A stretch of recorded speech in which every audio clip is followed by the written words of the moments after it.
Welcome to this month's Millennial Spotlight, brought to you by Lead with Intention. I'm Leslie Bosserman, executive coach and lifestyle strategist, partnering with millennial leaders and their managers. The purpose of these conversations with millennial changemakers is to deepen and extend the dialogue around how to lead with intention. This month, we're focusing on the intention of setting and managing expectations, how you find resonance with who you are, what you do, and how to learn to detach from outcomes in order to enhance your experience and find greater fulfillment. I'm sure we all can relate to this in many, many ways. So I'm excited to be here today with Julia Kahn, who's an advocate for social change through public policy, and she's starting college this year. So welcome, Julia. Thank you for having me. Of course. So tell us a little bit about yourself and your background. So my name is Julia Kahn. I just turned 18, and I've kind of dedicated my high school experience and hope to dedicate the next few years of my life to, as you previously mentioned, advocating for social change, mostly through public policy and community organizing.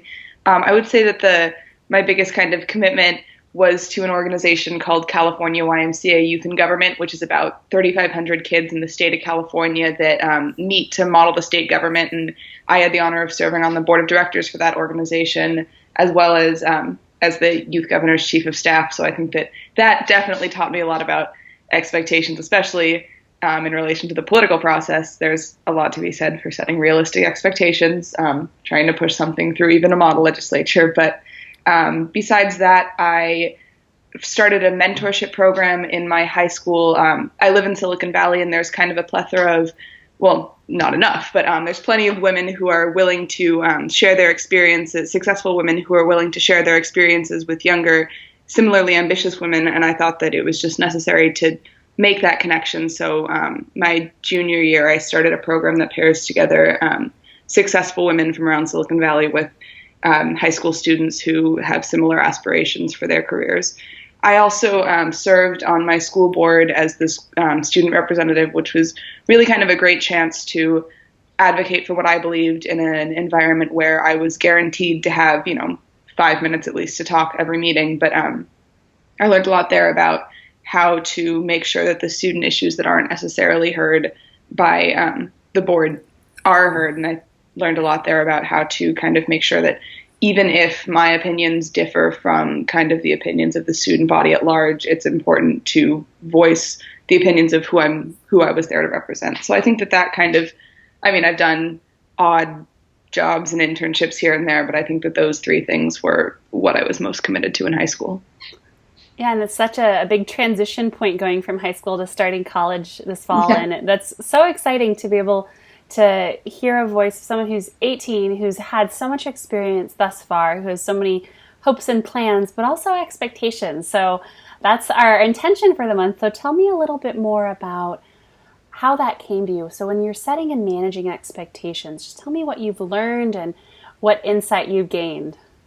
Yeah, so I think I was a freshman when one of my best friends told me that his process, he did this thing where he set short, medium, and long-term goals, and they were very set, and that really resonated with me for two reasons. One, it seemed interesting, like an interesting format and a very kind of actually formulaic way of deciding what you want to do and how you want to get there. But at the same time, I was a bit confused as to how it worked and how you kind of swap them out, and that really, just that one little offhand comment of, oh, I have short, medium, and long-term goals, like one of each, really kind of made me wonder about what expectations I was setting for myself versus like if I had concrete things that I wanted to do versus kind of a nebulous idea of what I wanted to happen, and the difference between expecting an end result versus understanding the process of getting there. Yeah, and expectations are tricky because they're tied to our own personal agendas, what other people expect of us, what we hope to accomplish. And then there's the point of like actually being able to articulate them, like you said, and then scope them out, short, medium, long, or beyond, and then managing them once you've set them. So there's a lot that goes into this. So when you think about just the process of expectations, we can call the whole kind of the schema of expectations here.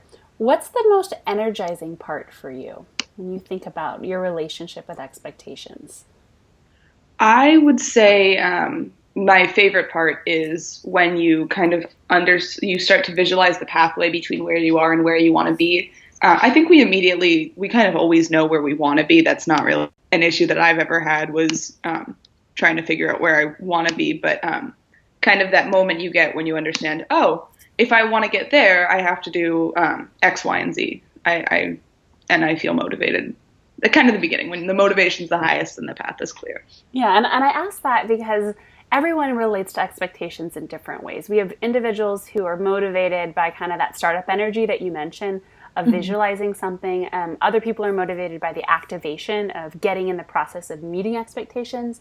And other people are motivated by the completion or the realization of what a fulfilled expectation looks like, or possibly even exceeding expectations. So there's different parts of this process. We got to break it down. So there's the setting of expectations and then the managing of expectations. So when you look at your millennial peers, so both in high school, but also when you look ahead to college and consider what is necessary in that stage to do this, tell me a little bit more about what you're noticing your peers both really exceeding in and maybe what they're struggling in as well.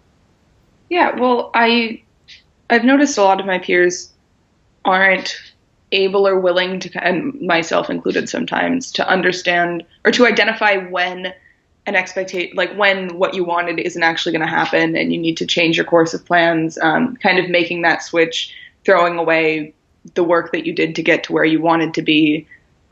That's always kind of a difficult transition that I think we all need to improve on, especially I think another shortcoming, and I've seen in a lot of my peers, is an inability to communicate what they expect to get out of something. So even if people are supposed to be on the same team or working together, but they don't have the same end goal in mind, things aren't going to go very well. So I think that I've been trying to work on being more upfront with what I expect from people and with what I expect from myself, so that when I work towards getting there, people aren't thinking that I'm off track or that I'm derailing something. Yeah, I think one of the biggest themes I'm hearing you say is knowing yourself enough. So having that self-awareness so you know what's a realistic expectation. So you know what you actually can commit to. So part of that expectation setting is being able to commit, whether it's a hope or a desire that you have that you work to get fulfilled, or whether it's an expectation of someone else that hopefully you communicate, and you communicate clearly so they're able to meet that. Yeah. So Julia, tell me what the hardest thing about setting expectations is for you. For me personally, I would say it's the follow through at the very end. I'm a very kind of short burst, a very excited, energetic person. And then as soon as it starts to taper out, or at least the rewards start to taper out, I need to find a new source of motivation, which I think the fact that I can identify that that's a problem I have means that I'm at least getting somewhere with it. But I would say, and also knowing when to stop. On the flip side of that is, if I have reached kind of the top of this bell curve of effort that I'm putting into something, if the payoff for the strategy that I'm using isn't worth it at a certain point, I need to identify that and begin working on a new strategy. So for example, with youth in government, I did a lot of fundraising, and the way that our fundraising system was set up was we had, like from the board down, was kind of this structure of students who would manage other students in fundraising, and it works really well up to raising about $250,000, but it's really hard to push past that using that specific model. So when I was on the board for youth in government, focused a lot more on event fundraisers, because you could raise $100,000 in one night, and with the same amount of effort as it would take to get an extra $50,000 from the phone bank strategy. So I think that kind of identifying when you've reached a stopping point for a specific strategy, if you've been using it for a while, is where I struggle. That's very insightful, because oftentimes when we can't identify the struggle points or those trigger points, it's when we continue to repeat the cycle, right? We think, well, I can just fix this. I'll just push through. I'll work harder. I'll continue, and it will get better. Yeah, like doing an hour of my math homework at 10 p.m. every night was much less effective than doing even 15 minutes of it at 3 p.m. with a teacher. Absolutely. So knowing that, I mean, that's a total success strategy for college and beyond. Like, I work with executive leaders who or like, why do I spend so much time writing emails at 4 p.m.? I said, because you're mentally exhausted. and and knowing where your energy is and how you set positive expectations for how your productivity and just your fulfillment is throughout the day. So I think expectations really can be driven by knowing ourselves and knowing how to enable our success in that space. So tell me what the most energizing or kind of successful side of expectations is for you. When do you celebrate? I it's not so much even a celebration as I really like to be optimistic and to expect something really exciting to work out. And I would say that the short-term easy rewards are probably the best because there's nothing long-term ever works out how you wanted it to. Nothing that you have to collaborate with other people. And you can end up well, and you can end up very proud of the work that you did. But at the end of the day, it's not going to be what you initially expected.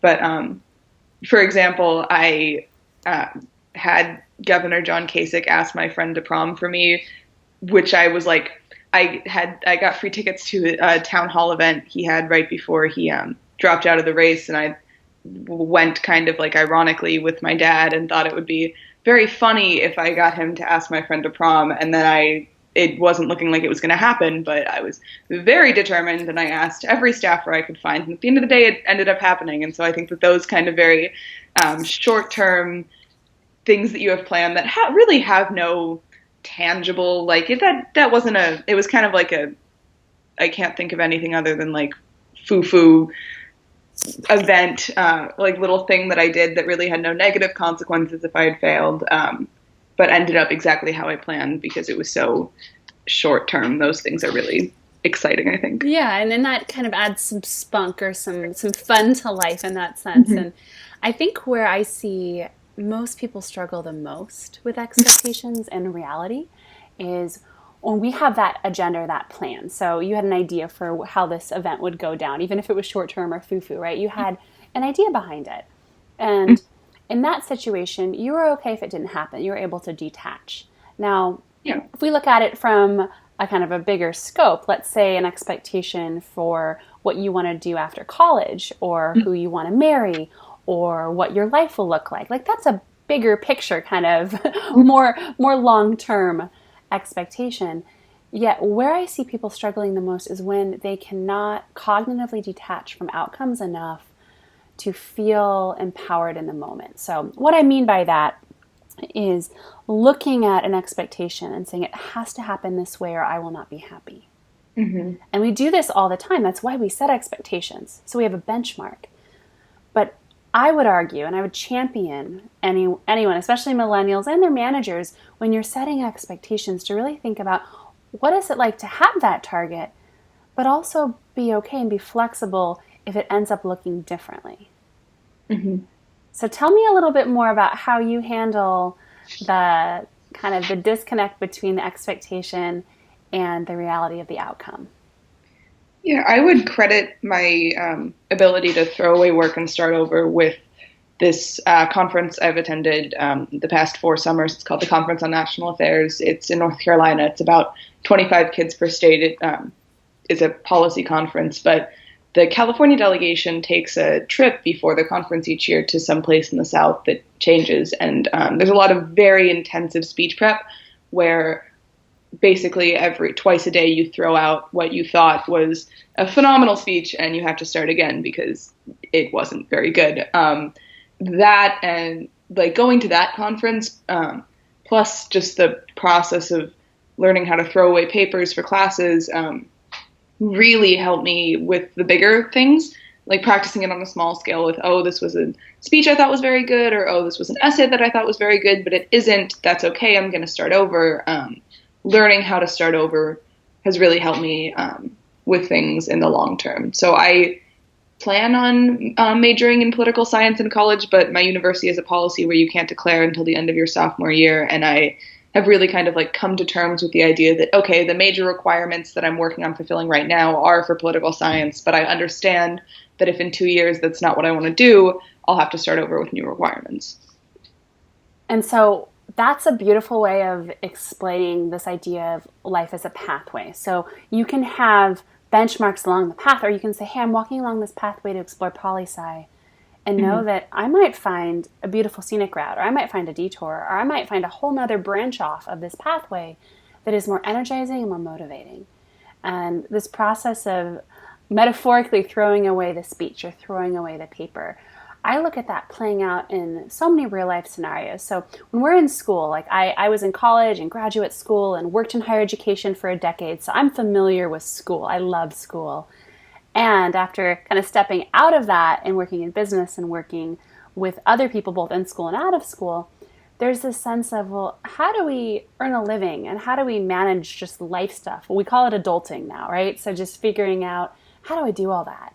So whether it's looking at buying your first home and being able to walk away from a home that maybe someone put a higher bid on, or dating someone and you really thought it would work out and it didn't, and being able to walk away from that. And yeah, you're going to be bummed. You're going to have moments where that wasn't what you would have chosen.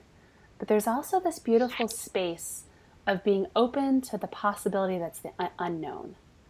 So tell me about your relationship with the unknown. How do you manage that? I'm sure that's a pretty resonant feeling right now with the transition to college. I'm a total daydreamer. Whenever I really like to go running, and instead of listening to music a lot of the time, I just like replay scenarios in my head of things that I want to happen.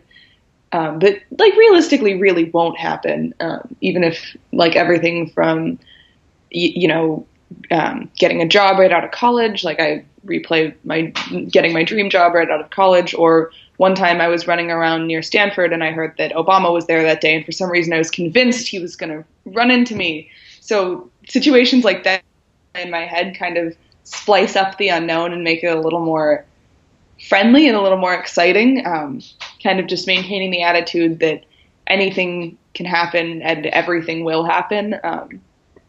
It's kind of, I'm at this point in my life where a lot's ahead of me, and this is kind of the first big transition I've made as the person I am today, and I'm excited to see how I handle it because I know that there's a lot of possibilities out there. Yeah, that word possibility is what just kept coming to me as you were describing this, and there's a sense of hope and a sense of, like you said, daydreamer. That often gets a bad rap because you think, oh, you're a daydreamer, you're just up in your head, it's not realistic.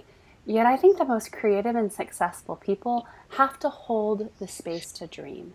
They have to be able to disconnect enough from the tasks to be able to think about what's possible. Now you have to put legs under that and move it forward to some degree. But without that capability of dreaming, I think we lose part of ourselves in what could be. I often think now at 32, if everything that I had planned had happened, I wouldn't have as beautiful of a life that I have now. I'd probably be working for someone else, which isn't a bad thing. It's just different. I may or may not be married with a 1-year-old, and I wouldn't probably marry someone that I met when I was 8 but didn't date till I was 28. You know, it's like you just look at the realities of how life surprises you. And I think there's a space to hold on to, letting life surprise you. So I want to give you that gift and that encouragement as you transition, because I think that's some of the most fun space of life personally. Mm-hmm. So I'm curious to know, as we wrap up here, what advice do you have for other millennials, whether they're in transition or they're looking at expectations and just struggling with it and struggling how to set realistic expectations and how to deal with unfulfilled expectations. So share your insights with us. Yeah, I would say identify the divide between hopes and expectations and set the hopes as high as you want to, because there's no harm with, wanting the best for yourself and for the people around you. But be prepared for when it doesn't work out. My favorite quote is from my favorite book is Arundhati Roy's The God of Small Things. And there's this one quote where this little boy, one of the two twins who's the main characters in the story, is preparing to have to flee his home. Sort of, it's like run away from his parents. And there's this one quote where as Esther stirred the thick jam, he thought 2 thoughts, and the 2 thoughts he thought were these: 1, anything can happen to anybody. So 2, it is best to be prepared. And just kind of that idea in the context of the book, it's framed in this kind of scared, innocent, childlike state. But for me, I've kind of taken it as the world is out there and people are experiencing it in different ways all the time, and you will experience it in different ways all the time. So understand that really anything can happen to anyone, so it's best to be prepared and take that as optimistically or as pessimistically as you want to. Wow, yeah, and a lot of that's mindset. A lot of that is your intentional choice to say, how am I going to frame this up? You can be faced with the exact same opportunity, and one person can look at it through a deficit lens, and the other person can look at it through an abundance lens. And it's really our opportunity to choose. And neither of those may resonate. It might just be, hey, this is how it is. But as soon as we accept this is how it is, we limit what is possible. Mm-hmm. So thank you again for being with us today, Julia. It was really great to hear more about your story and kind of everything that's in store for you.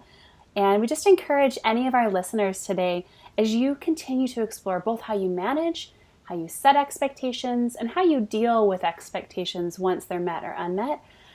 We really want you to look for the possibility, as Julia highlighted today.